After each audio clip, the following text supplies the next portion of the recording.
हम बात करेंगे पब्लिक से जुड़े केंद्र सरकार के एक बड़े फैसले की। दिल्ली से बड़ी खबर है, केंद्रीय कैबिनेट ने यूपीएस स्कीम को मंजूरी दे दी है। सरकार ने यूनिफाइड पेंशन स्कीम को मंजूरी दी है। एनपीएस स्कीम में सुधार की मांग की गई थी, यानी कि न्यू पेंशन स्कीम में जो सुधार की मांग की गई थी उसमें कर्मचारी संगठनों की तरफ से कई सारी मांगे थी। इसके लिए एक कमेटी का गठन किया गया था। कमेटी ने 100 से ज्यादा संगठनों और राज्यों के साथ कई बैठकें की थी।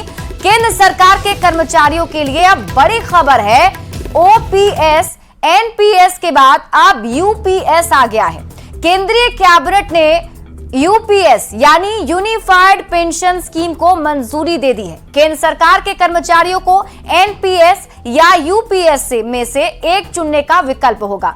अगले साल 1 अप्रैल से यूपीएस लागू होगा।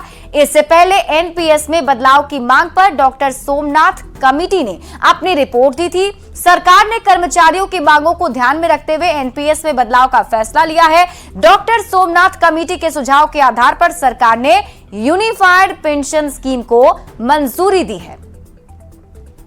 प्रधानमंत्री श्री नरेंद्र मोदी जी की अध्यक्षता में यूनियन कैबिनेट ने यूनिफाइड पेंशन स्कीम को अप्रूव किया है, इसको अनुमोदित किया है और ये स्कीम अभी आने वाले समय में लागू होगी और सबके साथ मिलकर एक सिस्टमेटिक तरीके से 50% अश्योर्ड पेंशन जो ये अमाउंट मिलेगा वो रिटायरमेंट से पहले के 12 महीनों की एवरेज बेसिक पे का 50% होगा।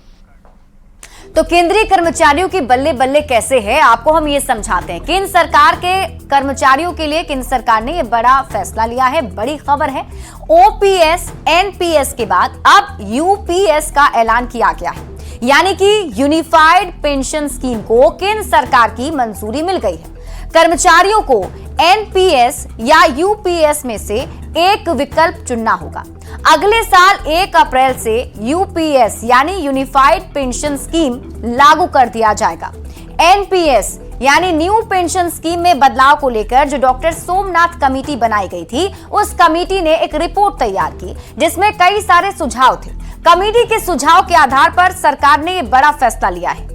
कर्मचारी यूनियन की पुरानी मांग पर सरकार की तरफ से फैसला लिया गया है और ये बताया जा रहा है कर्मचारी ने कम से कम अगर 25 साल तक काम किया हो तो रिटायरमेंट के पहले के अंतिम 12 महीने में, यानी कि रिटायरमेंट के पहले 1 साल में जो औसत वेतन कम से कम उसका 50% पेंशन के रूप में मिलेगा।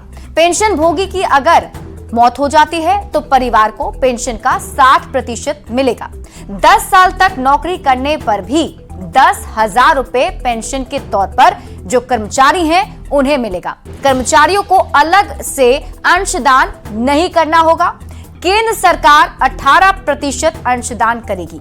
कर्मचारी का अंशदान एनपीएस की तरह ही 10% होगा, यानी कि पहले से जो लागू है एनपीएस न्यू पेंशन स्कीम उसी की तरह से अंशदान सिर्फ 10% होगा।